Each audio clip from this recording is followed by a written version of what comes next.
no se sujeta, la palabra de Dios es blasfemada. Cuando hay gritos y pleitos y todo el mundo se da cuenta, ¿verdad? Entonces la palabra de Dios es blasfemada. Y el 6 dice, exhorta a sí mismo a los jóvenes a que sean prudentes. Y quiero regresar un poquito. ¿Alguien más quiere hacer un comentario de las mujeres? ¿Nadie más? ¿No? Ok. Bueno, yo sé que hay muchos comentarios, ¿verdad? Y sería bueno que participen, a lo mejor más adelante, ¿verdad? Va a haber más confianza. Volvamos a 1 Timoteo 3, en el verso 2, unas hojitas atrás. Ahí va a encontrar 2 Timoteo y 1 Timoteo. Y dice, en el verso 2, ¿está ahí conmigo? 1 Timoteo 3:2 dice, pero es necesario, habla de una imprescindibilidad, dice que el obispo sea irreprensible, o sea, sin tacha, que no tenga que se hable de él. Hablando del cuidado en la grey, hermanos, pero también hablando en el cuidado de la casa, porque estamos dando esta aplicación. Y luego dice que el obispo debe ser marido de una sola mujer. Y podríamos sacar esto de contexto y decir entonces el esposo también, marido de una sola mujer, marido de una sola mujer. Fíjese algo que quiero hacer hincapié en esto, ahí dentro de su hoja. Ahí doy algunas numeraciones donde está 1, 2 y 3. Que está 1 Timoteo 3, 1, 7, 3, 2 y 3, 4 y 5. Y estoy dando ciertas referencias, que sea irreprensible, irreprochable, una vida recta, marido de una sola mujer, que gobierne bien su casa. Y luego dice que tenga a sus hijos en sujeción con toda honestidad, pues el que no sabe gobernar su propia casa, ¿cómo cuidará la iglesia de Dios? Y eso viene en el verso 4. Es curioso, pero para todos aquellos que tenemos un llamamiento al servicio de la congregación, es parte de los requisitos que vemos la necesidad de ser irreprensibles, ser maridos de una sola mujer, sobrios, prudentes, se fijan los mismos requisitos, decorosos, hospedador y aptos para enseñar.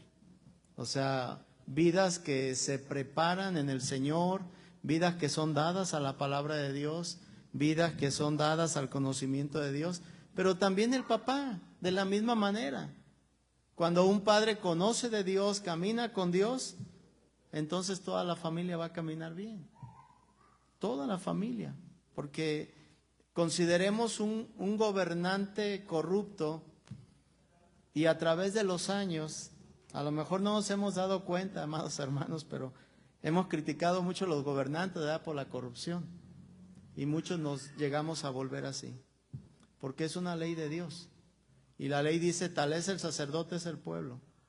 Como son los gobernantes, es el pueblo.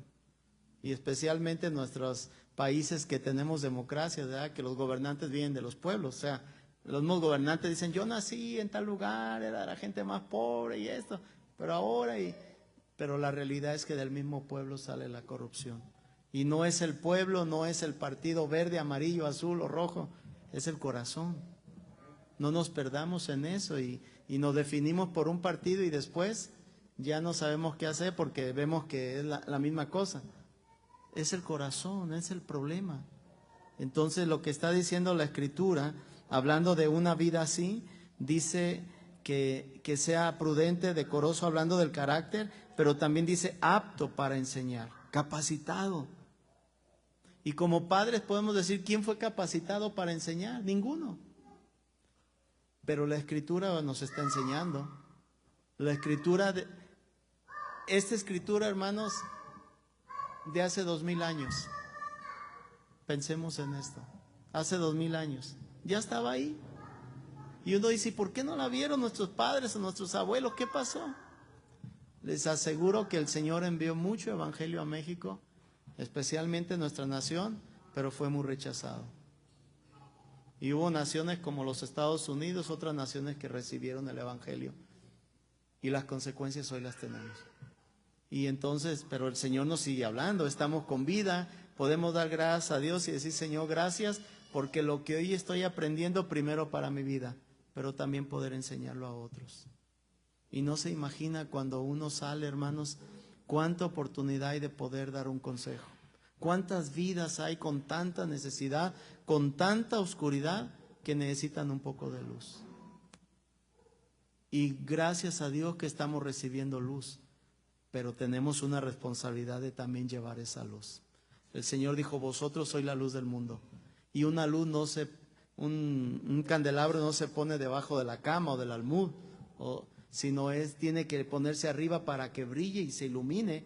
Alguien llega nuestros focos, mire, los tenemos arriba, no los tenemos abajo de la mesa, porque queremos que nos ilumine a todos. O sea, el Señor está hablando de cosas naturales que revelan las espirituales.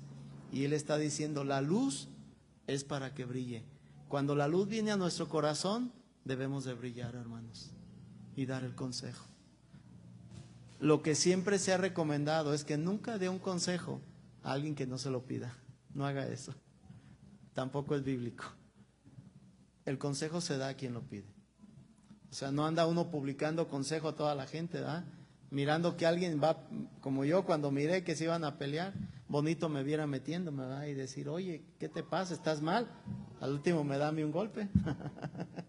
A saber qué vida trae esa mujer y cuánta amargura carga en su corazón. Y la verdad es que mejor uno callado. Pero cuando alguien pide el consejo, entonces puede dar un consejo que Dios le ha dado. El Señor dice que al necio no hay que hablarle, pero dice, da al sabio y serás más sabio. Dale al necio conforme a su necedad, pero da al sabio y serás más sabio. Y entonces es bonito cuando usted da el consejo y la persona lo recibe y puede agradecer, pero no por usted mismo, sino por el Señor. Porque dice, qué bueno que ese consejo seguro puede servir para que la familia de esa persona, de esa vida, vivan mejor. Y entonces, hermanos, ya hay algo ahí que el Señor está dando. Hay algo. Y eso es lo que está diciendo la Escritura. Ahora, me llama mucho la atención el verso 4, después de decir que no dado al vino, no peleonero, no codicioso, sino amable, apacible y no avaro. Pero fíjese lo que dice el 4, que gobierne bien su casa. Pues el que no sabe gobernar su propia casa, ¿cómo cuidará la iglesia de Dios? Considere eso. O sea, aquí la aplicación es para alguien que sirve en la iglesia, que sirve al Señor en la grey. Pero si no sabe cuidar su propia casa, ¿cómo va a cuidar la grey? ¿Se fija que es un principio? Es un principio bíblico. O sea, por eso no lo sacamos del contexto y podemos aplicarlo también en cuanto a liderazgo en la casa, a los padres, como supervisores también. Y qué bonito, ¿verdad? Que gobierne bien su casa, porque ese es el tema, el cuidado del hogar. El cuidado del hogar también es el gobierno del hogar. El cuidado del hogar es el gobierno del hogar. Considere las naciones que no tienen gobiernos. Considérelo. Por ejemplo, si ha visto noticias, un país que ahorita está haciendo, yo creo que ya empezó a ser azotado por el huracán Haití, ¿verdad? No tienen gobierno realmente. Son países ingobernables. No voy a hablar de México, no van a cortar, pero considérelo. O sea, yo miraba una entrevista con algunos hombres muy malos ahí en Haití. Cada quien tiene su propia zona y su gente ahí armada y terrible. O sea, hombres sin principios de nada, solo con el arma para matar. Y una nación tan chiquitita y con tanta gente queriendo conquistar a través de las armas, la brutalidad, y matando a quien ellos quieren, robando, secuestrando. Y uno mira eso y van los reporteros en las calles y de pronto ve gente tirada en la calle que ni siquiera la han levantado. Y uno dice, ¿qué es eso? Ese es un país sin gobierno. Le digo una cosa, demos gracias a Dios que todavía tenemos gobierno. Demos gracias a Dios. En medio de la corrupción de muchos que dicen que los policías, que no hable de nadie. Ore por ellos, porque a eso nos manda Dios. Y demos gracias a Dios. porque hay muchos lugares donde ya los mismos gobiernos están prestados al robo, al saqueo, a todo, pero gracias a Dios que todavía Dios ha tenido compasión de México y todavía hay respeto a militares, a muchas cosas, ¿no?, que se podría hablar, y todavía muchos que andan por ahí mal se detienen de pronto y entonces podemos dormir tranquilos. Nuestro Dios nos cuida, pero Romanos 13 dice que el Señor puso la autoridad para que se respete, para que se ore por ella, para que se bendiga. Entonces, hermanos, todas las cosas que nosotros hacemos tienen una devolución, o sea, las cosas buenas y las cosas malas. Hace muchos años yo recuerdo que fui a un banco en el Paseo y había una fila de policías. En ese tiempo andaban vestidos de azul la Policía Federal y había una fila larga, probablemente les iban a pagar. Y yo recuerdo que me formé y luego se formaron más hombres de ellos, estaba lleno y todos con sus armas, ¿no? Y en un tiempo que Michoacán, ya sabemos que tenemos tiempo viviendo, sufriendo todo este mal. Y yo recuerdo que en medio de todo eso, yo veía a la gente tensa, a estos hombres tensos, y yo empecé a hablarle a uno del Señor.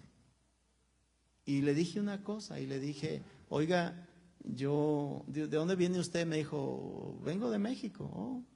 Y le digo, yo personalmente quiero dar las gracias por el cuidado por el que vienen a cuidar nuestra ciudad. A veces uno piensa, ellos van a hacer, robar, ¿qué hicieron? Oye uno muchas cosas, ¿no?, en las noticias. Pero ellos llegan también con miedo, con temores, y nos ven y no saben quién de nosotros va a hacerle un daño por todo lo que se oye de nuestra ciudad. Y no sabe el rostro cómo le cambió. Empezó a sonreír y dijo, muchas gracias. Dice, la mayoría de la gente sentimos como que nos rechaza, como que piensa que venimos a hacer un daño, pero en verdad dice, venimos a hacer un bien. ¿Habrá algunos que se corrompan? Sí, pero seguro que no son todos. Que habrá algunos que amen su trabajo y que son mandados, son enviados, y que en algún momento, si ese hombre vive, quién sabe, porque estaba en un campo de guerra y estaba peleando para que nosotros tuviéramos paz. Consideremos esas cosas y consideremos cuando vemos a la policía, a los soldados, a toda esa gente, poder darles una palabra de aliento. Y de veras cambió su rostro, y muchos que estaban alrededor cambiaron su rostro, y algunos yo recuerdo que dijeron, muchas gracias, necesitamos una palabra. Y además les dije, y como congregación oramos por ustedes, estamos en cierto lugar, cuando quieran ir podemos orar por ustedes. Ellos lo necesitan aliento, necesitan que la gente les diga, y usted dice, pero si son esto, no juzguemos porque Dios nos llamó a juzgar, pero el ejemplo como padres, y podemos entonces seguro cambiar nuestro entorno. Lo que usted siembra, usted cosecha. Y usted siembra una palabra, una bendición en una vida de esas, y ese lo sembrará en otra persona. Tal vez ese día por lo menos fue un poco más tranquilo para él. Espero en Dios, ¿verdad? Una palabra de aliento. A lo mejor diga hasta un día poder, no lo sé, a lo mejor sea solo en el caso de los varones, ¿verdad?, que las mujeres digan, bueno, si yo hago esto me va a faltar el respeto, pero regalarles unas agüitas, un refresco o algo, una acción, hermanos, como gratitud por lo que Dios hace por nuestra ciudad, porque en medio de todo todavía hay muchos que se paran con el arma y están defendiendo la ciudad. Aunque pensemos que todos son corruptos, yo creo que no. Yo creo que todavía hay vidas que piensan bien, y tenemos que confiar en el Señor, porque quien los pone es el Señor. Entonces consideremos eso, ese cuidado. Cuando dice, el que no sabe gobernar su propia casa, la casa se gobierna. ¿Cómo cuidará la iglesia de Dios? Y la iglesia se cuida. Qué interesante, ¿no? La casa se gobierna y la iglesia se cuida. Por eso los hijos no pueden decir en casa, yo hago lo que yo quiero, ya soy mayor de edad. Claro que no, porque aunque sea mayor de edad, quien gobierna en la casa son los padres. Pero Dios enseña a los padres que gobiernen con ejemplo. Tremendo, ¿eh? Que nos desafíe esto en nuestro corazón. Entonces, vayamos un poquito adelante ahí en su hoja. Dice Dentro de los llamamientos, está con mayúscula ya casi a la mitad de la hoja, de los llamamientos ancianos, obispos, diáconos, hablando del cuidado de la grey, debemos tener bien claro que nuestro Dios primeramente nos manda que tengamos ¿qué? Cuidado del hogar. El cuidado primeramente de la esposa, pero también el cuidado y la instrucción de los hijos. Lo hemos visto ya en temas pasados, ¿verdad? Para entonces tener un buen cuidado de la iglesia. Vemos algunos consejos, con esos vamos a terminar, en el cuidado del hogar. Porque ahí dice, si alguno anhela obispado. Aquí podríamos decir, si alguien quiere casarse, pero yo creo que la mayoría está casado. Y hay unos consejos que nos da la palabra de Dios, vamos así de manera rapidita, en Romanos 12. Romanos 12 es una carta del apóstol Pablo, aunque lo hemos visto varias veces, pero siempre no deja de darnos una enseñanza. Romanos 12. ¿Está ahí conmigo? Dice el verso 1, así que hermanos, ruego por las misericordias de Dios que presentéis vuestros cuerpos en sacrificio vivo, santo, agradable a Dios, que es vuestro culto racional. No se conformen a este siglo, sino transfórmense por medio de la renovación de vuestro entendimiento, para que comprobéis cuál sea la buena voluntad de Dios, agradable y perfecta. Fíjese que algo interesante que dice Pablo a los romanos es que para nosotros cuidar el hogar, en ese sentido, hermanos, tenemos que presentarnos primero delante de Dios, dice el verso 1, nuestro tiempo de buscar a Dios, nuestros devocionales, nuestra oración en la mañana, presentarnos como un sacrificio vivo. Cada vez que usted se levante, si usted se olvida del Señor, Dios es fiel, pero no espere que el día sea bueno para usted. Cada vez que se levante, levantémonos e inclinémonos. ¿Me entiende la palabra? O sea, oremos, busquemos a Dios, demos gracias por un día más, aunque no haya amanecido. Ore por sus hijos. Todo lo que Dios le sabe, cuando usted ora por sus hijos, Dios le da una autoridad espiritual. Cuando solo queremos mandar a gritos, perdemos la autoridad. La autoridad no son gritos. La autoridad viene cuando uno está bajo autoridad. Y la autoridad que viene del Señor, ¿sabe cómo la tomó Cristo? No voy ahí, pero usted puede anotar la cita. ¿Sabe cómo Cristo tomó la autoridad? Filipenses 2. Dice que por cuanto se despojó a sí mismo y se humilló hasta la muerte de cruz, Dios le dio un nombre que es sobre todo nombre. Y dice, para que en el nombre de Jesús se doble toda rodilla. Eso es autoridad. Eso es autoridad. Cuando nos doblamos delante del Señor, o sea, la autoridad de Cristo. ¿Cómo el Señor nos da esa autoridad? Despojándonos, humillándonos, esa es la expresión. No queriendo ganarle al otro, sino dejando que gane. Eso es duro, ¿eh? Dejando ganar a otros. A veces pareciera dejar ganar a los hijos, pero a la vez ellos ganan cuando aprenden lo bueno. Aunque uno a veces pierda un poquito, ese humillarnos para que ellos puedan ganar. Y entonces lo que podemos ver aquí, Cristo tomó la autoridad humillándose y negándose. Nosotros tendremos autoridad espiritual cuando hagamos lo mismo. Y de hecho el Señor dio una clave, ¿verdad? Y cuando dijo en Mateo 11, 28 y 29, después de decir que vengamos a Él, dice, aprendan de mí que soy manso y humilde de corazón, y hallaréis descanso para vuestras almas. Pero la clave de la autoridad es la mansedumbre. Ahí es como el Señor derrotó a Satanás. Satanás quiso ser como Dios y fue derrotado. Aunque está haciendo cosas en la tierra, pero ya fue derrotado. Pero Cristo vino, se humilló y se dejó matar. Y por esa muerte en la cruz, Dios lo exaltó hasta el cielo y le dio lo que Satanás quería. El Padre se lo dio al Hijo. Pero dice que por cuanto se humilló. Entonces, ahí viene la clave de vencer muchas victorias, de tener muchas victorias en la humildad. Y entonces por eso podemos ver aquí Romanos, que dice que nos presentemos primero delante de Dios, que no nos conformemos a este siglo. O sea, no sigamos los patrones de este siglo, sino transformados por medio de la renovación de vuestro entendimiento. Una clave muy importante, si queremos cuidar nuestro hogar, es que nuestra mente sea renovada, que dejemos todas las costumbres y tradiciones que hemos traído por años si no nos han funcionado. Si le han funcionado, no le digo nada, pero si no le ha funcionado, entonces hay que renovarnos. El verso 2 dice, transformaos por medio de la renovación de vuestro entendimiento. O sea, que nuestro entendimiento sea renovado a través de esa transformación. ¿Y cómo viene ello? Primero, cuando empezamos a depender de Dios, cuando nos presentamos al Señor, cuando le damos nuestra vida como un sacrificio. Señor, toma mi vida, toma mi casa, toma mi matrimonio. No puede con sus hijos, dígale, toma mis hijos. Ayúdame, Señor. Yo no puedo. Reconozco que soy inútil, pero tú puedes, Señor. Ahí está la victoria, hermanos. Ahí está la victoria. Y Él nos irá renovando, porque Él puede decir, bueno, te voy a ayudar, aunque en ese momento no le conteste.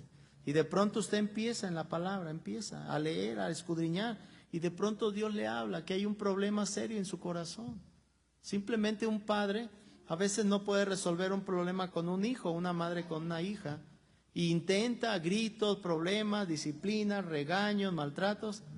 ¿Y qué tal si a lo mejor hay un problema de raíz que pueda ser una herida, una falta de perdón, un resentimiento en algo que ha traído, después de mucho tiempo ha traído amargura? Y hay alguien de los dos, o los dos son como un corazón hermético, cerrado. Nadie puede entrar, menos la mamá, el papá, porque hay una raíz de amargura en el corazón de alguien. Y entonces, aunque quieran resolver los problemas, siempre va a salir. Aunque algo muy sabio es que cuando hay gritos, hay enojos, maltratos, seguro que si espera un poquito con sabiduría va a salir el problema. Nada más que a veces no estamos acostumbrados a escuchar a las personas. Pero cuando sale el problema, de pronto el Señor dice que de la abundancia del corazón habla la boca. Y va a salir los gritos y todo, pero luego va a salir, es que tú, esto y esto y esto. Si pone atención, en lugar de decir, pero tú también esto y esto, dice, creo que ya sé cuál es el problema. Le lastimé, hice esto, hice aquello, esto. Entonces hay que ponerse en paz. Primero, llegar a la raíz. ¿Sabes que te ofendí y esto? Perdóname. Seguro que todos los problemas van a desaparecer. Y de pronto muchas cosas ya no va a haber necesidad de tratar de resolverlas, porque fue a la raíz, quitó la amargura y entonces ya está la sanidad en el corazón. Muchas veces no hay comunicación, no porque las personas no intenten tener una buena comunicación, sino porque hay alguna raíz de amargura, algunas heridas que no han sanado y no se han perdonado. Primero hay que arreglar una cosa, y así como dice el Señor, busca el reino de Dios, su justicia, y todo lo demás viene por añadidura. O sea, el Señor se encarga de resolver los problemas. Entonces, presentarnos a Dios y pedirle a Dios que renueve nuestra mente. Eso es importante. Amén. Ahí está la cita de Filipenses también. Está Romanos 4 al 21. No vamos a ir ahí, pero yo le saqué la hoja para que usted en su casa la estudie, porque nuestro tiempo es bien cortito y no quisiera que nos cansáramos. Pero ahí está la cita de Filipenses, donde dice que aprendamos a tener el sentir de Cristo, su manera de pensar y de actuar hacia el prójimo. Y ahí va hablando de Filipenses, solo los incisos los vamos a leer. ¿Está ahí conmigo? Inciso A, nada hacer por contienda o por vanidad, sino con humildad, considerando cada uno a los demás como superiores a él mismo, cada uno mirando el bien de otros por encima de uno mismo. Así como lo hizo Cristo, despojémonos y tomemos forma de siervos. Pero mire qué bonito, dice que en el inciso C, que cada uno mire el bien de otro por encima del de uno. Qué bonito cuando en el matrimonio hay un problema, ¿verdad? Y no que es bonito cuando hay problema, pero sí es un desafío para enfrentar el problema. O simplemente decir otro problema más. Ya estoy cansado de problemas. O considerar que hay un desafío para enfrentar ese problema y poder pedir a Dios que nos dé sabiduría para resolverlo. Y entonces a través de ello, ¿verdad? Dice que cuando uno mira el bien del otro por encima del bien personal, hermano, muchas cosas se van a resolver. Eso es amor. Gracias, hermano. Ese es el amor de Cristo, ¿ah? Él miró nuestro bien, sin considerar que Él iba a morir.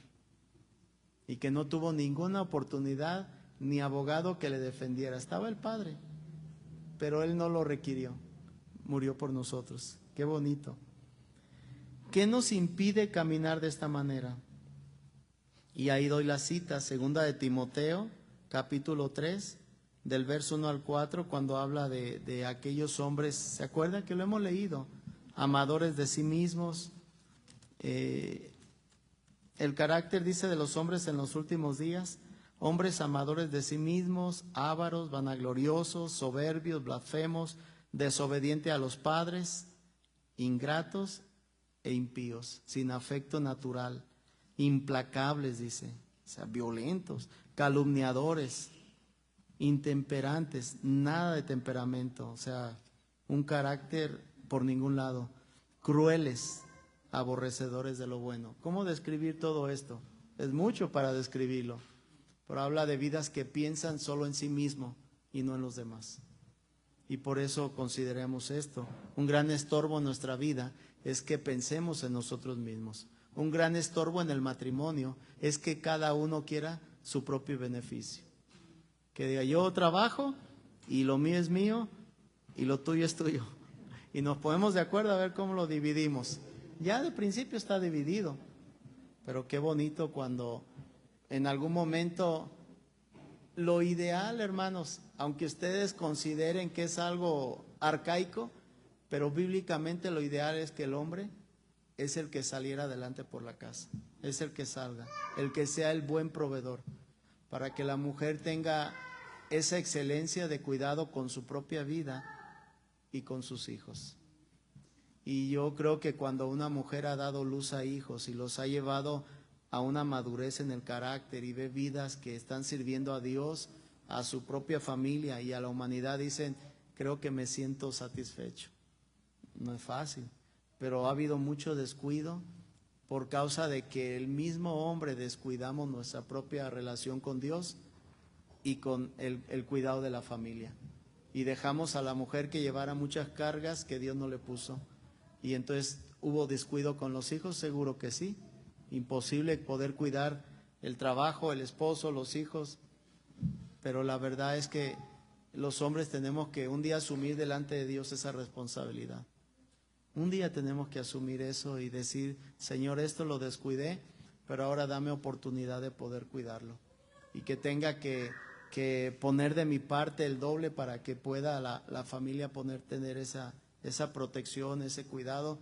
A lo mejor yo digo en mi familia, los hijos ya tienen su propia vida, pero todavía tenemos algunos nietecitos que animar a conocer al Señor y muchas vidas como ustedes, que podamos animarlos a saber que aún hay tiempo, hermanos, aún hay tiempo de poder acercarnos a otras vidas, a darles una palabra de aliento, de ánimo y decir, yo me equivoqué, pero no te equivoques, porque a veces miramos en otras vidas nuestros propios errores y callamos, decimos, uy, esto yo también lo hice y estoy viendo el error, pero antes no lo miraba.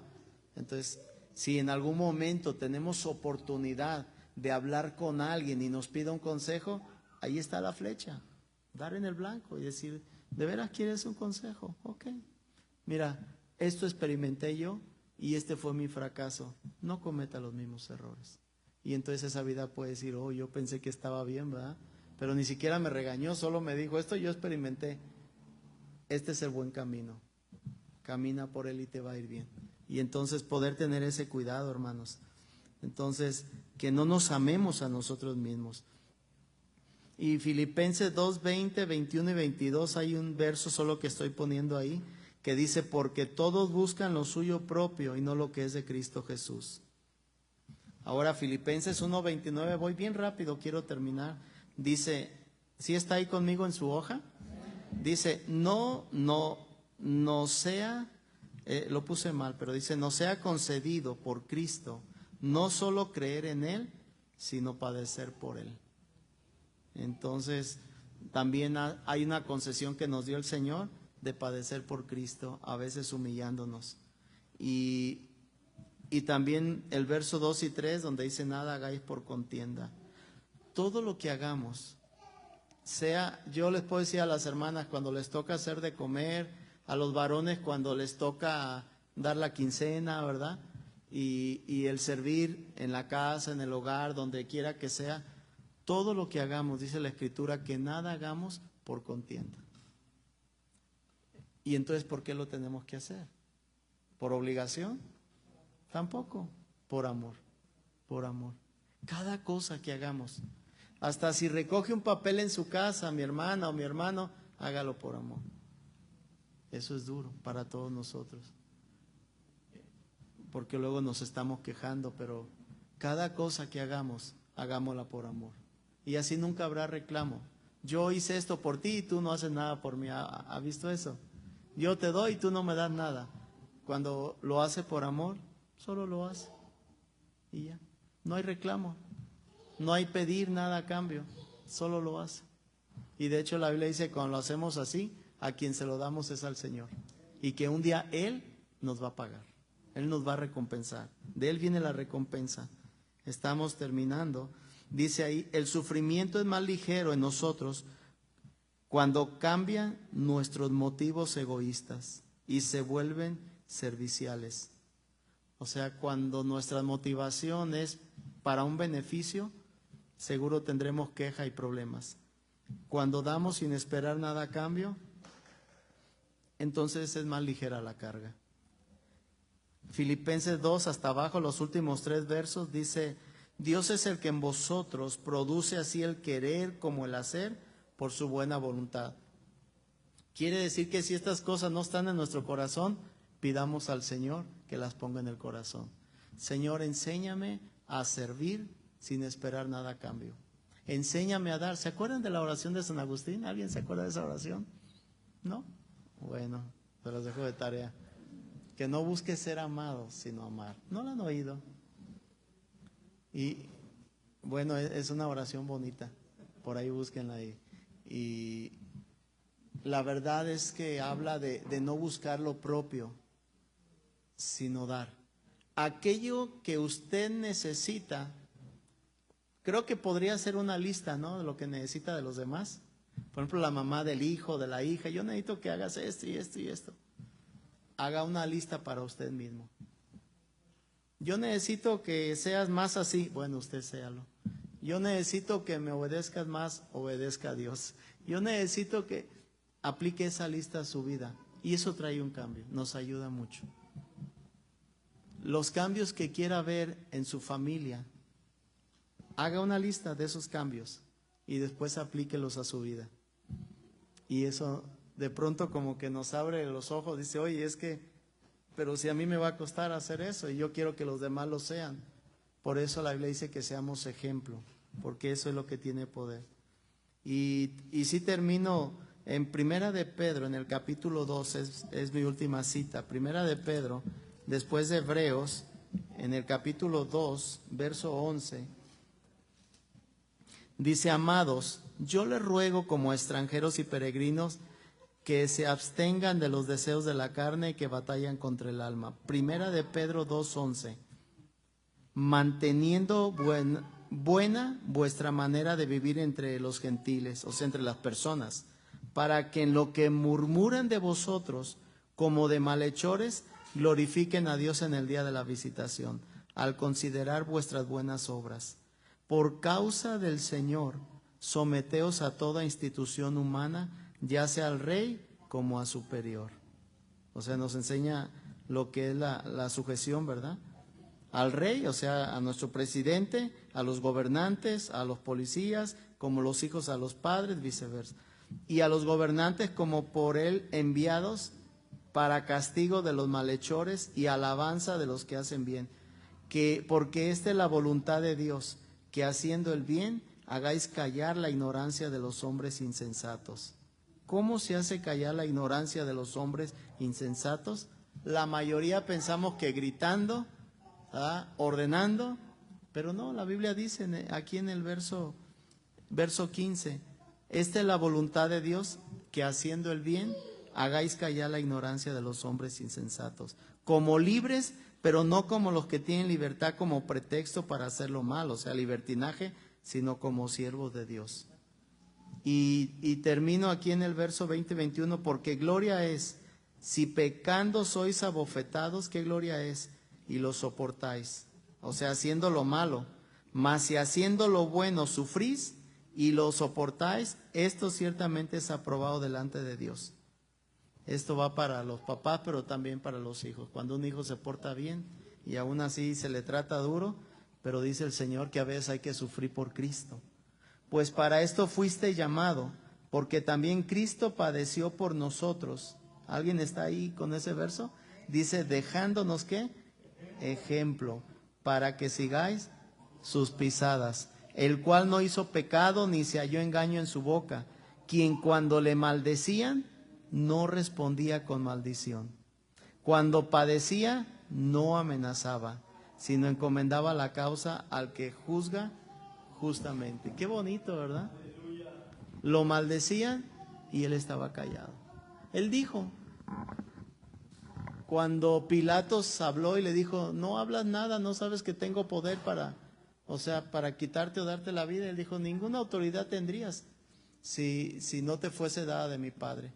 Y él dijo que él podía llamar una legión de ángeles para que lo protegieran, y no lo hizo.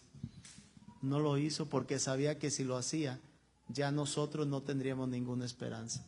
Era el único que fue enviado a morir por nosotros. El Padre no iba a mandar a nadie más. Y mandó al Hijo, el Hijo decidió morir, y a causa de esa muerte hoy tenemos vida eterna, y tenemos paz, tenemos luz, poder entender cómo vencer nuestros problemas, nuestros pleitos, nuestras situaciones. Aquí dice, cuando nos maldicen no hay que responder con maldición. Cuando padecemos no hay que amenazar, sino encomendar la causa a aquel que juzga. Señor, lo encomiendo a ti. Para los hijos, cuando los padres somos duros, y para los padres, cuando los hijos no obedecen, encomendar al Señor, ¿verdad? ¿Alguna pregunta, algún comentario? Ya terminé.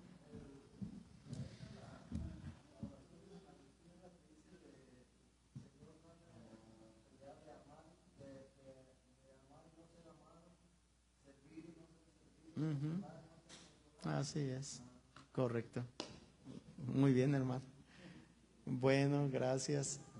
Ahí se las dejo de tarea, ¿verdad? Pero qué bonito. Siempre uno... De hecho, yo esa oración la escuchaba mucho en la radio. Alguien la sacó por ahí como a mediodía. Pero ya sabíamos de esa oración, ¿verdad? Muy bonita. ¿Nadie más quiere comentar algo para terminar? ¿Alguna duda, alguna pregunta? Bueno, pues el Señor nos ha dado un cuidado en el hogar, tanto a los esposos, a las esposas, pero también es bueno que los hijos o las hijas participen en ese cuidado del hogar, ¿verdad? Eso, estábamos ayer llevando a nuestra nieta allá con sus papás, donde se están quedando, y recuerdo que mi esposa le decía a Anita, ¿no te quieres quedar en casa? Y dijo, no. Dijo, ¿por qué? Y le dijo, porque ayuda a mi mamá a cuidar a mi hermanito. Dijo, luego mi papá a veces tiene que trabajar y yo me duermo en la otra orilla de la cama para que no se caiga. Entonces fue muy tierno, ¿verdad? Y pues está bien pequeñita para ese sentir de responsabilidad, pero me dio mucho gusto y le dije a mi esposa, ya no le insistas. Qué bonito que tenga ese cuidado, ¿verdad? Amoroso, porque todos tenemos una responsabilidad de participar en el cuidado del hogar. Los padres primeramente, y después los hijos también tienen que participar.